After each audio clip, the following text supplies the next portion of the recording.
Do you face your fear head on, or are you comfortable with allowing yourself to be vulnerable, or is it a combination of both? I mean, I think when you're facing it, you are vulnerable. You don't want to. Mhm. You just do it. And I'll say, if you can get used to being uncomfortable, like I remember one time one of my friends went through my phone playfully. They were like, "Oh my God, you messaged Trevor Noah to see if he would endorse you?" Yeah. You know he's not going to respond to you, right? So what? I tried. I wouldn't know it if I didn't try, you know?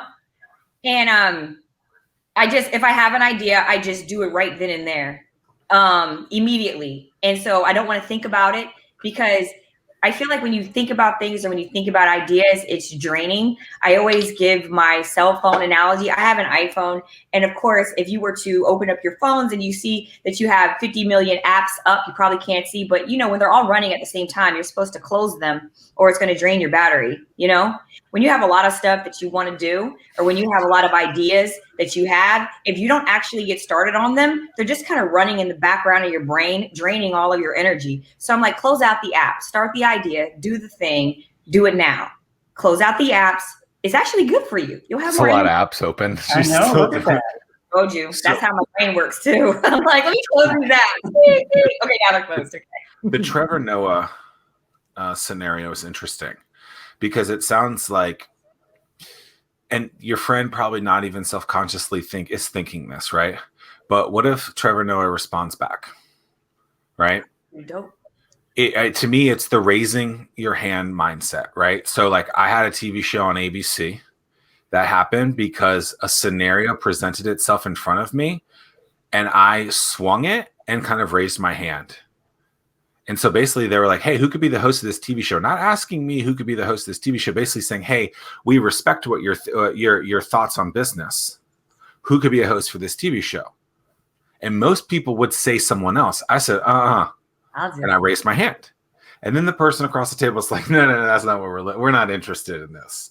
Right. And I don't even know if I probably did not have a beard then. And I definitely didn't have long hair. And I was definitely fat. But it's true. But you were the guy interviewing Damon John a couple months later. But 4 months later, I'm interviewing Damon John because I raised my hand, right? Yeah. And so I was able to ask the guy who turned a pair of jeans, into $8 billion, what that's like, right? And so because I believed in myself, because I was willing to take that risk, that scenario happened. Again, you reach out to the Trevor Noahs of the world 100 times, one of them might respond, or one of them, if you present yourself in a great way, puts you in a situation like when that person said no to you one way, but liked you, just wasn't, it wasn't the right fit, but put you in with someone else. And so I often tell people that if you don't actually raise your hand and do the movements, they're not going to happen, right? That chance that you're hoping for doesn't happen. And so I think a lot of people that see success don't like the success that we see because they weren't willing to raise their hand or to reach out to the Trevor Noahs of the world. So mad respect for that, Alexis. Are you stuck at your home office, socially distanced coffee shop, or your fancy all bricked out corner office, wondering why no one can see your business and sales are all over the place? Sounds like you need a pro. That's why I developed the Anomaly Academy.